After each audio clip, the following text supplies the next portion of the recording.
இன்னைக்கு நம்ம வீடியோவில் வெஜ் குருமா எப்படி செய்யறதுன்னு பார்க்கலாம் வாங்க.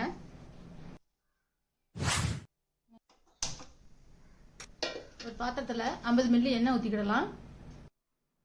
எண்ணெய் காஞ்சதும் 1 டேபிள் ஸ்பூன் சோம்பு போட்டுக்கிடலாம்.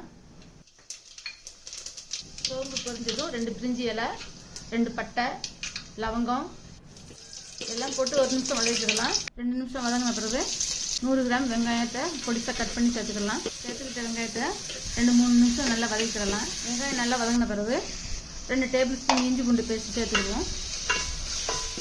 இஞ்சி பூண்டு பச்சை வாசனை போன பிறகு 1 டேபிள் ஸ்பூன் மிளகாத்தூள் சேர்த்துக்குவோம். 1 டேபிள் ஸ்பூன் கரம் மசாலா சேர்த்துக்குவோம். மிளகாத்தூள் பச்சை வாசனை போன பிறகு 5 வகையான காய்கறி சேர்த்துக்கிடுவோம். இந்த காய்கறியோட பட்டாணியும் சேர்த்துக்கிடலாம். சேர்த்துருக்கிற காய்கறியை ஒன்று போல் கிண்டி விட்டுக்கிடலாம். கிண்டி விட்ட பிறகு 1 டீஸ்பூன் மஞ்சத்தூள் போட்டுக்கலாம். தேவையான அளவு கல்லுப்பு போட்டுக்கிடலாம். நான் சேர்த்த காய்கறிக்கு 1 லிட்டர் தண்ணி சேர்த்துருக்கேன். காய் வேகட்டும், அதுக்குள்ளே நம்ம ஒரு மசாலா அரைச்சிக்கிடலாம். ஒரு ஜாரில் 1/2 மூடி துருவின தேங்காய் சேர்த்துக்கிடலாம். 1 ஸ்பூன் சோம்பு, 2 ஸ்பூன் பொட்டுக்கடலை, 1 பச்சை மிளகா, 2 ஏலக்காய், 4 முந்திரி பருப்பு சேர்த்து கொஞ்சம் தண்ணி விட்டு பேஸ்ட்டாக அரைச்சிக்கிடலாம்.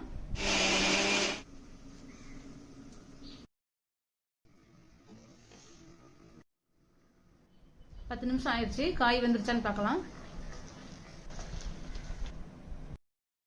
காய் நல்லா கொஞ்சம் வெந்திருக்குது, இன்னும் கொஞ்சம் வேகணும். இன்னொரு 5 நிமிஷம் மூடி வச்சுக்கிடலாம்.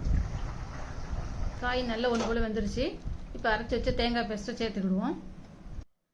ஊற்றின தேங்காவை நல்லா கிண்டி விட்டுக்கிடலாம். குருமாவில் உடச்ச கடலை முந்திரி பருப்பு போட்டதுனால கொஞ்சம் திக்காகிக்கிட்டே வரும். உங்களுக்கு தேவையான அளவு தண்ணி வச்சுக்கலாம். இதை மூடி வச்சு 2 நிமிஷம் வேக விட்டுக்கிடலாம். அவ்வளோதான், குருமா ரெடி ஆயிடுச்சு. இறக்கும் போது மல்லி இலையும் புதினாவும் சேர்த்துக்கிடலாம்.